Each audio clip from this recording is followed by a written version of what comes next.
Welcome to TalkAboutTopeka.com. I'm Chris Schultz. On this episode, we're going to talk to a guy who's well known around the campus of Washburn University. We're talking to Angel Romero with Top City Live. This episode is brought to you by the WIBW channels and a great comedy appearing right now at the Break Room. It's The Kitchen Witches. Get your tickets now at breakroomdowntown.com. Sit back, relax, and enjoy this episode because it all starts right now.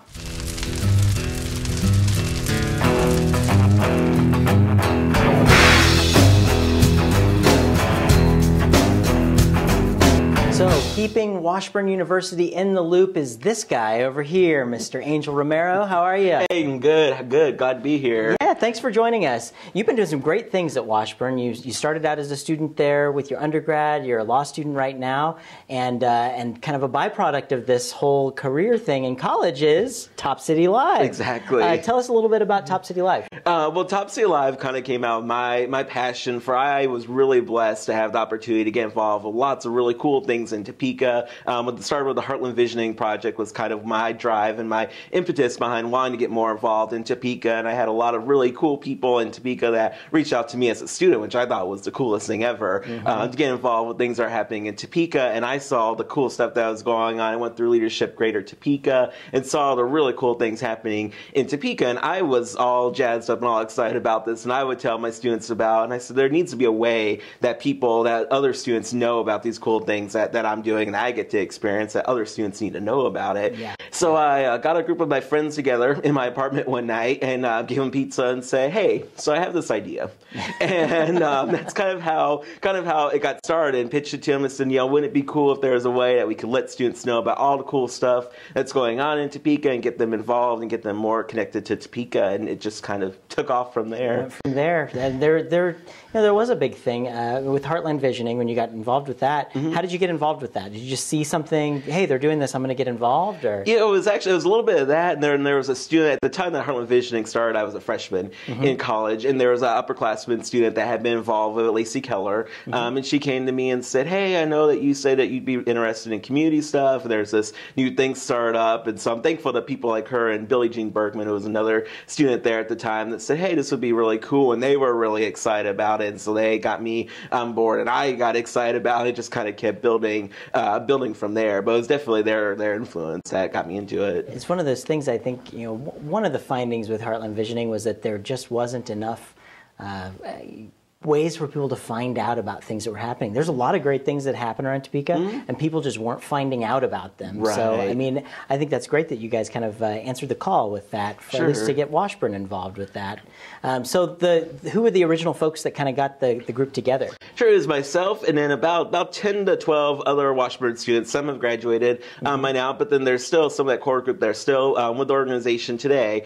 People that were all level juniors, seniors, sophomores at Washburn. Other students that I knew that were students that were really energetic about Topeka, and that people I knew that I could count on, and people that I felt like could get other students really excited about Topeka. Absolutely, and I think Washburn's seen an immense amount of growth from the time that you started there. Oh, even. absolutely. I mean, the amount of buildings, the amount of students, everything has been going great at Washburn. Oh, yeah. Tell us a little bit about your experience with that. Well, it's crazy when I tell people I started in 2006, which doesn't feel like that long ago, but when I look back, even in just the 6-7 years I've been around Washburn, how much has grown, and even year to year, just how much the university is committed to growing and continuously improving. We're not a place that's satisfied very easily. We're always trying to make things better and deliver better quality for our students, and that's what's always exciting to be a part of. And it's exciting that they involve students on that process too. So something like this fit really well with what Washburn does. And Washburn, I think now we're getting ready to celebrate our 150th birthday, which is really exciting. And I think that's a real exciting moment to celebrate how far we've come as an institution. I couldn't agree more. I'm a Washburn Ichabod myself. Awesome. Yeah, that's right.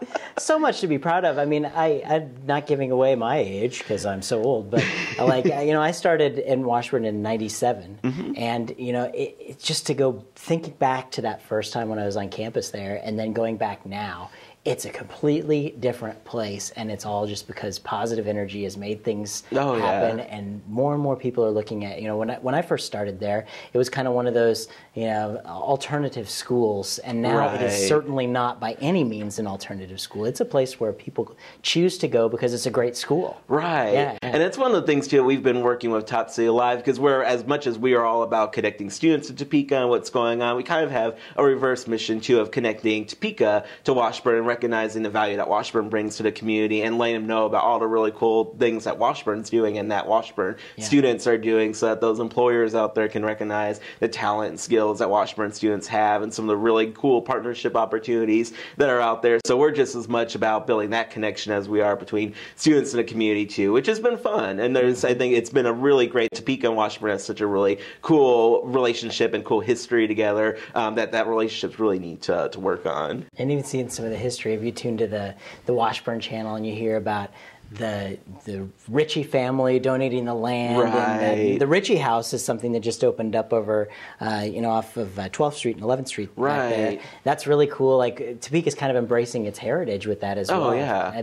The students at Washburn, what do they think about Topeka's progress? Sure. Well, it's been a struggle in some years, because it's one of those things. I think before, organizations like Top City Live and before Heartland Visioning and before lots of other community groups made a real concentrated effort on trying to reach out to students, there are a lot of students that kind of viewed Washburn. They loved Washburn and viewed Washburn as a really great place to get an education, but wanted nothing to do with Topeka and wanted to take that great education they got and leave town completely. Yeah. And that was another one of my the reasons behind me wanting to start Top City Live, was how do we get these really awesome students who are doing great things and have great talents to offer, to get them to stay in Topeka. Yeah. And so that's one of the things that we've continuously been working on. And it's still a struggle, and I think we're making really good inroads with students. I think we're slowly starting to get students turned on to the idea that there's a growing young professional community in Topeka, and that there's lots of opportunities out there for them to get involved. And we know that it won't be cured overnight. We're not all of a sudden going to have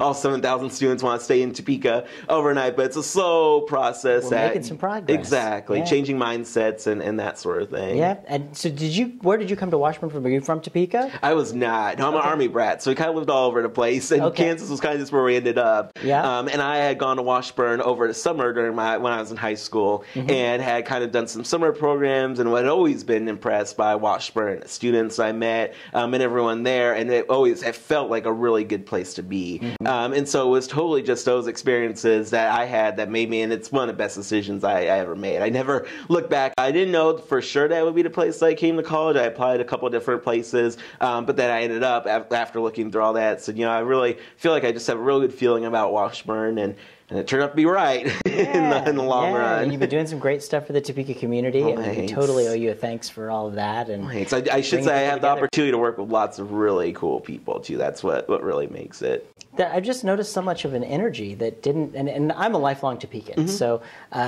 I think if you think back to like when I started college, we didn't see that kind of energy. But and I think that there really is like something changed about people really wanting to make their community a better place, and they aren't going to accept anything else as an answer. So here's an example of someone who's not going to accept anything else as an answer, working so hard to make Topeka a great place. I thank you so much, Angel. No problem. Thanks so much. You bet. I cannot let you go, though, until we do our notorious lightning round. All right. Yeah, it's crazy. It's where I ask you a bunch of really silly questions, and we see what you give us. Sounds good.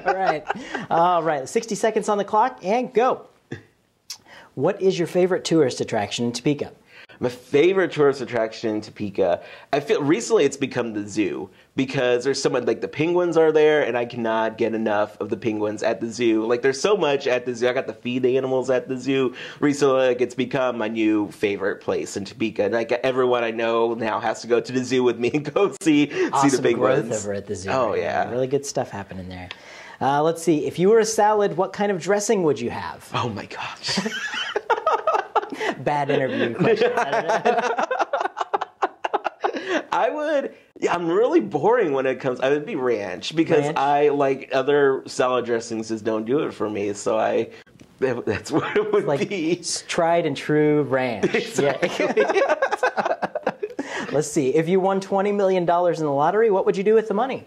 Oh my goodness. Well, so I feel like there's like that part of me that would open up my own Chipotle and live there, because that's the other thing you have to know about me is I have a love for Chipotle, and so like I feel that would be part of it. And I feel like I would spoil a lot of people, like I'd give a lot of it to family and friends, and then I don't know, because then I'd still have a whole bunch of money. I'd give a lot to charity and all that good stuff, and then whatever I have left, I don't know. Like, I feel like I wouldn't go too crazy. Like, I wouldn't build a super huge mansion or anything like that. Like, I'd have my own Chipotle and build like a nicer house. And have a house with a Chipotle in it. Exactly. Then that would really be it. I'd be set. So, and of course, our time's up. But one more question: what's your favorite television show to watch every Tuesday night at 9:30 on my TV? I think that'd be Talk About Topeka. Hey, of course. There we go. Angel, thank you so much. Keep up the good work you're working on over at Washburn. Well, thanks so much. Thank you. Thanks for tuning into this episode of TalkAboutTopeka.com. I'm Chris Schultz. If you liked what you saw today, please help our guests spread their message by sharing our videos with your friends. You can also find us on Facebook, Twitter, and be sure to subscribe to our YouTube channel. This episode of Talk About Topeka was brought to you by the WIBW channels and Field of Greens, a garden bistro in downtown Topeka. Topeka's #1 salad bar, according to me.